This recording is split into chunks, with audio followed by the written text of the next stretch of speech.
Okay, hello StarCraft fans, and welcome to yet another game. This one from the main body of the tournament. This is James versus Joe, so James Lake versus Joe Bryan, I believe. Final round, game 1. Let's see what we've got. So here we have the James decided to go for Protoss this match against the Terran of Happystick. Let's get the relevant terms up. Okay. Again, very little happening so far. Some fairly early scouting coming out here. Let's see if it's going to find anything. Both players going for a fairly standard opening. Extremely early gas from Terran here. Presumably going for a fairly gas-heavy build. And a very early forge as well.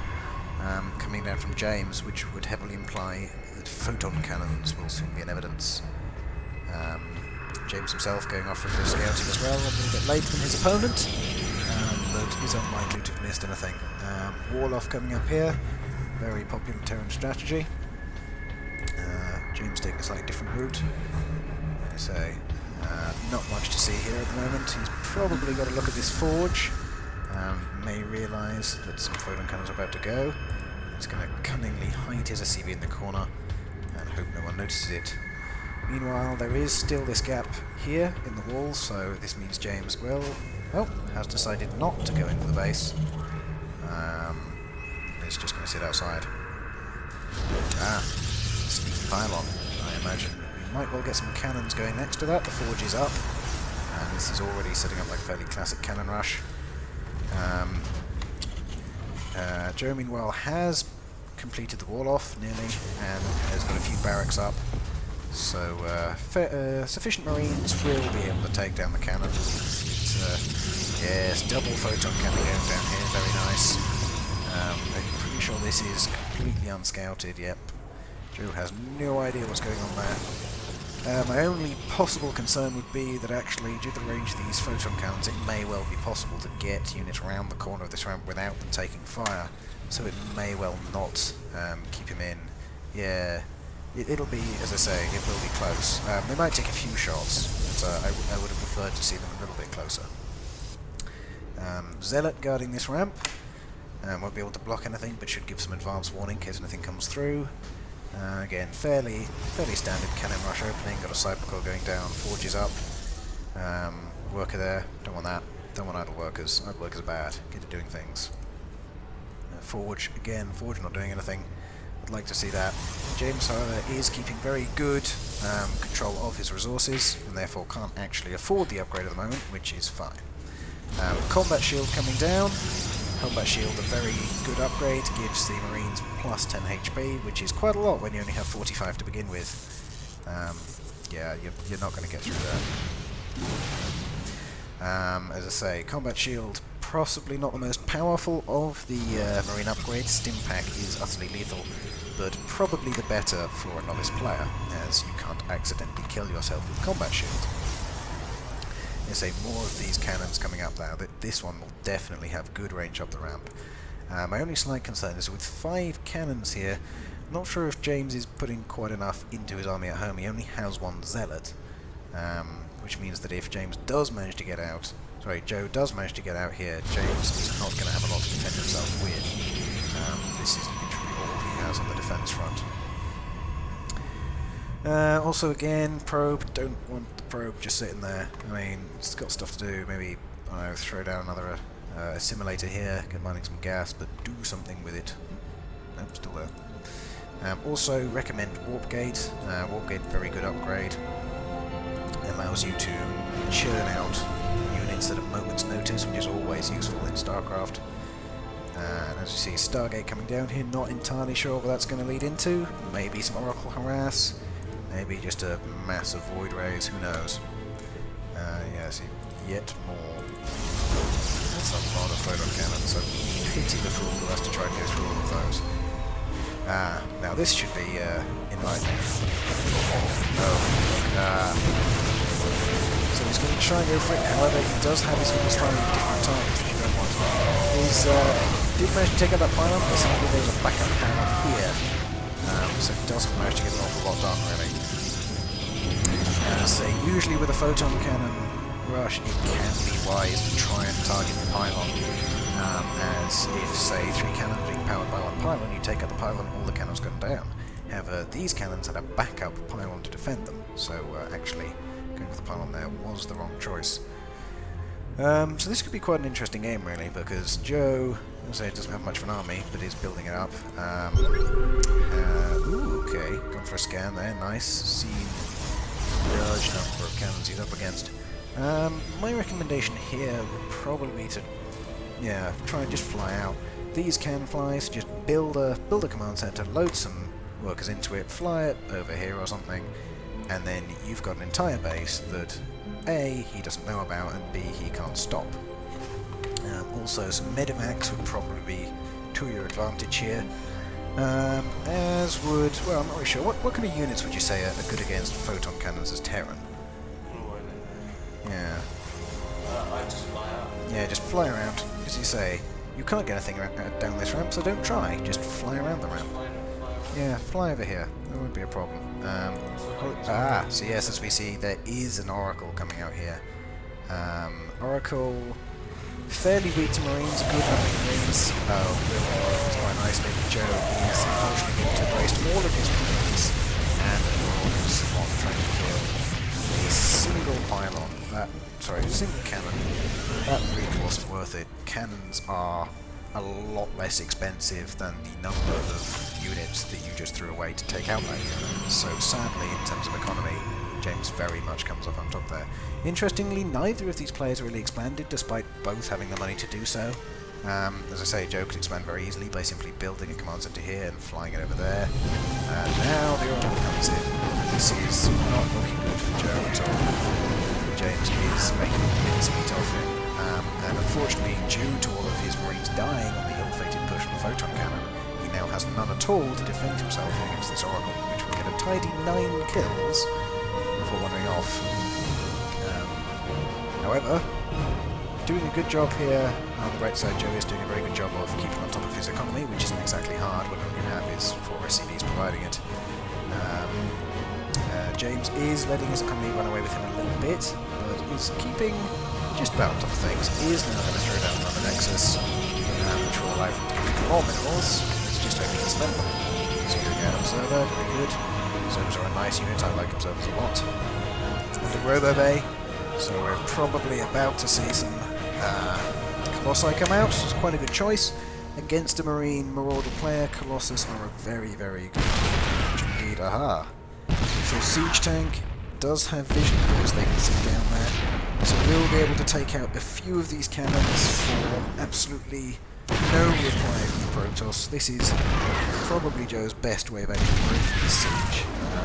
So this many Marines will melt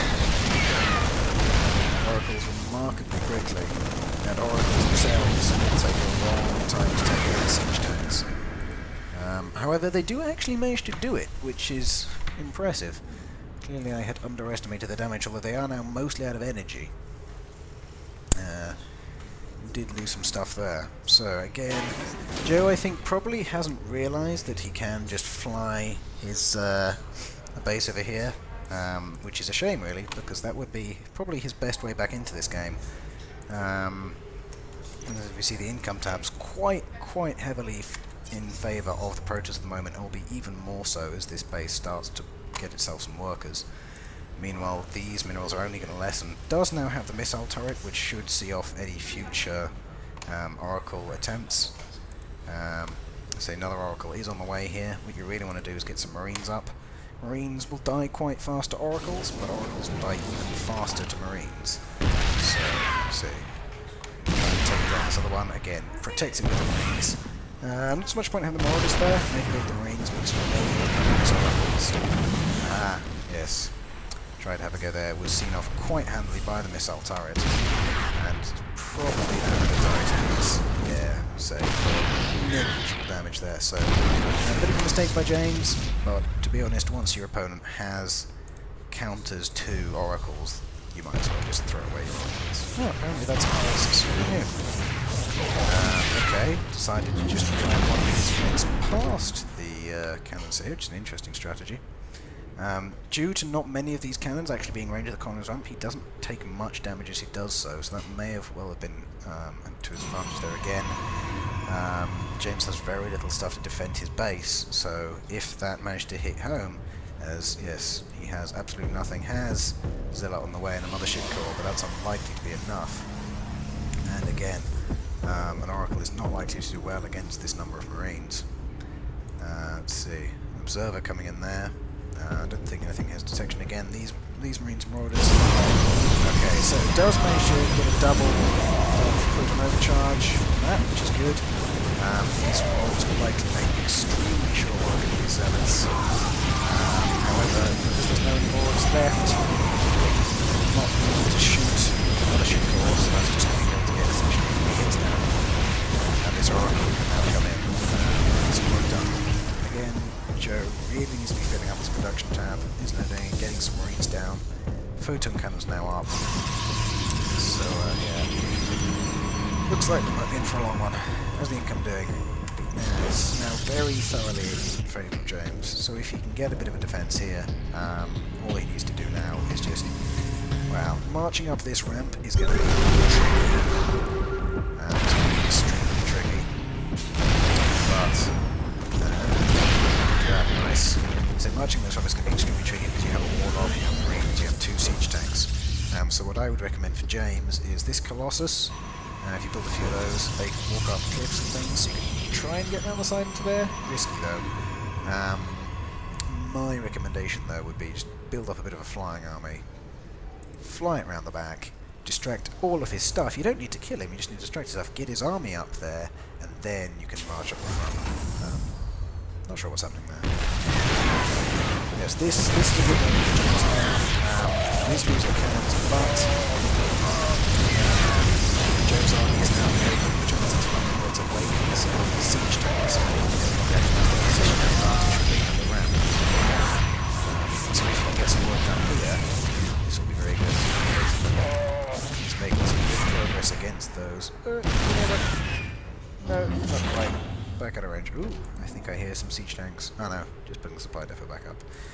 James Miller is throwing down his 3rd base with Joe still on 1. Really needs to get another base out, otherwise he is not going to be able to cope with the amount of units that the Protoss will send against him due to the larger army. Again, with these 2 Colossus down and the photon cannons to cover this small of a... okay, what? What? Okay. Anyway, let's see, with that many Colossus, absolutely nothing is going to stop that army of James's there. It's quite a significant army. What is going on here? Right, there we go. Okay, sorry about that. Screen just went a bit funny, but I think we've fixed that now. Anyway, what's going on? Another Colossus in production. This is the moment, really, as Joe, where you want to, let's see, should be able to take this down fairly early. Yeah. Say against that number of Marines, an Oracle doesn't really have much of a hope. To be honest, James shouldn't really be building Oracles anymore. They don't have much of a use at this point in the game. The main use of an Oracle is early in the game, do some economic damage.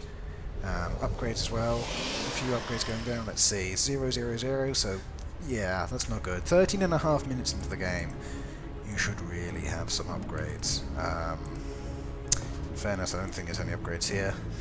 Apart from, yeah, so far, actually, let's have a look at the upgrades tab. Right. Yeah.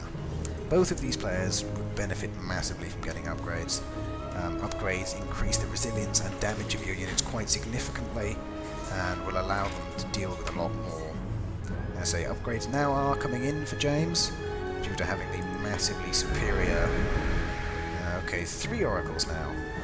Yeah, they will probably go around, I reckon 3 Oracles can probably kill this many Marines. Let's see. Finally, Command Center is flying off, full of workers. Unfortunately, it looks like it's about to fly. Oh no, should be okay here. Let's have a look at this. Yeah, I say, what's large numbers of Marines will just too fragile. You see, James has now realised that the Oracle's bad idea and has got a much more sensible option of carriers. Everyone loves a carrier. Yeah. Building Marines, probably, well, if you know your opponent has Colossi, and you should, because you lost a lot of Marines to the Colossi, Marines will die to Colossus extremely fast, but in fairness, with the income and tech level he has at the moment, there isn't an awful lot else he can do. These siege tanks are good though, got a fair few kills between them. His income is now finally getting itself back on its feet, but I don't think it's going to be enough. He is very far behind James. James has 3 bases, all of which are, I'm going to say this base I think is yet nearly and completely mined out, but he has 2 bases that are pretty much fully on the go. So I don't think this is very much James's game to lose at this point. The early pressure from this photon cannons combined with the oracles has seemingly been a bit too much for Joe to deal with, and I don't blame him. It's a nasty thing for anyone to have to face. However, this base is getting itself going, so if that goes unspotted, we'll certainly allow, see, income starting to even up a little bit, still very significantly in James's favour though. He's going to have a crack at these cannons. Should be able to take that out. Take out this part, take that pile there, to power most of these cannons. It's sad to lose a siege tank. Take out that final one, which I'm sure we'll be able to do. Yeah, all of these cannons are now destroyed. Lost quite a lot for it, but it doesn't seem as though any kind of response is forming from James, so it looks like he will go away with that one. And this will finally allow him to get a base down there and start with things. Meanwhile, quite a mighty army is busy amassing here, along with a mothership corps. Motherships often not quite as effective against Terran, because Terran's ability to throw down thousands of scans. This, by the way, orbital command with full energy bar, we don't want to be seeing that. Mules. Throw down mules on this energy, on this mineral line. You're behind in economy. Mules are a very good way to get back in the game. However, you usually want to keep a little bit behind for a scan as James throws down his 4th base. To be honest, yeah, as I say, I'd stop throwing down bases at this point and just try and win the game with more oracles. Seriously, dude, why so many oracles? 3 carriers on the way though, which is something everybody likes to see, just lots of carriers in production. So a little bit of an army here. I'd recommend getting this army back up that ramp. Although to be honest, against a mainly flying army it doesn't make a large amount of difference where you position your units. But I would hope that you've got your orbital command on a hotkey, which you have, that's good, and are ready to scan, because you're going to need it. So say oracles can be around pretty much for free, that's a very large army. And yeah, even if the scan can go down, I don't think it'll make much difference there. It just has too much stuff to deal with due to, once again, a stupid look at active forces, nothing at all for James. Yeah, it was up to 50 for supply.